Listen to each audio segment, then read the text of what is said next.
ఏపీలో కౌంటింగ్ సజావుగా నిర్వహించేందుకు అన్ని ఏర్పాట్లు పూర్తి చేస్తున్నారు. కౌంటింగ్ విధుల్లో పాల్గొనే అధికారులకు తొలిదశ శిక్షణ నిర్వహిస్తున్నారు. పోస్టల్ బ్యాలెట్ లెక్కింపుతో పాటు కౌంటింగ్లో తీసుకోవాల్సిన జాగ్రత్తలపై సూచనలు చేస్తున్నారు. కౌంటింగ్ ప్రాసెస్ చాలా ట్రాన్స్పరెన్సీగా జరిపేందుకు చేపట్టాల్సిన చర్యలు, తీసుకోవాల్సిన జాగ్రత్తలపై ప్రధాన ఎన్నికల కమిషనర్ రాజీవ్ కుమార్ సమీక్షించడంతో పాటు ఆదేశాలు కూడా జారీ చేశారు. కౌంటింగ్ రోజున అవాంఛనీయ ఘటనలు జరగకుండా రాష్ట్రంలో భారీగా బలగాలను మోహరిస్తున్నారు. ఓట్ల లెక్కింపు ప్రక్రియను పూర్తి పారదర్శకంగా నిర్వహించాలని, ఇందుకు అవసరమైన పటిష్ట ఏర్పాట్లు చేసుకోవాలని రాష్ట్రాల సీఈఓలు, ఎన్నికల అధికారులకు ప్రధాన ఎన్నికల కమిషనర్ రాజీవ్ కుమార్ ఆదేశించారు. 5 దశల్లో ఎన్నికలు జరిగిన రాష్ట్రాల సీఈఓలు, ఆయా నియోజకవర్గాల ఆర్ఓలు, జిల్లాల ఎన్నికల అధికారులతో ఆయన ఢిల్లీ నుంచి వీడియో కాన్ఫరెన్స్ నిర్వహించారు.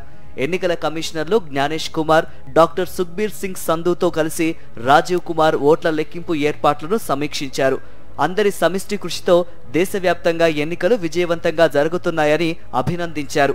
అదే స్ఫూర్తితో వచ్చే నెల 4న జరిగే ఓట్ల లెక్కింపు కార్యక్రమాన్ని కూడా విజయవంతం చేయాలన్నారు. ఓట్ల లెక్కింపు రోజున ఈవీఎంలను భద్రపరిచిన స్ట్రాంగ్ రూమ్ల వద్ద క్రౌడ్ మేనేజ్మెంట్ విషయంలో అప్రమత్తంగా ఉండాలని ఆదేశించారు. పాస్లు లేకుండా ఎవరిని అనుమతించవద్దని స్పష్టం చేశారు. కౌంటింగ్ కేంద్రాల్లో నిరంతర విద్యుత్ సరఫరా ఉండేలా ముందస్తు జాగ్రత్తలు తీసుకోవాలని సూచించారు. ఫైర్ సేఫ్టీ పరికరాలను, అంబులెన్సులను సిద్ధంగా ఉంచుకోవాలని ఆదేశించారు. ఈవీఎంలలో పోలైన ఓట్ల లెక్కింపు గురించి ఎన్నికల అధికారులు, సిబ్బందికి మెరుగైన శిక్షణ ఇవ్వాలని రాజీవ్ కుమార్ ఆదేశించారు. సుశిక్షితులైన ఎన్నికల సిబ్బందితో పాటు కంప్యూటర్లు, ప్రింటర్లు, స్కానర్లు వంటి పరికరాలను కౌంటింగ్ కేంద్రాల్లో సిద్ధం చేసుకోవాలని సూచించారు. ఓట్ల లెక్కింపు సమయంలో ఈవీఎంలను ఎడాపెడా పడేయకుండా ఒక క్రమ పద్ధతిలో తీసుకురావాలని స్పష్టం చేశారు. ఒక ఈవీఎం లెక్కింపు పూర్తయిన తర్వాతే మరో ఈవీఎం తీసుకురావాలని ఆదేశించారు.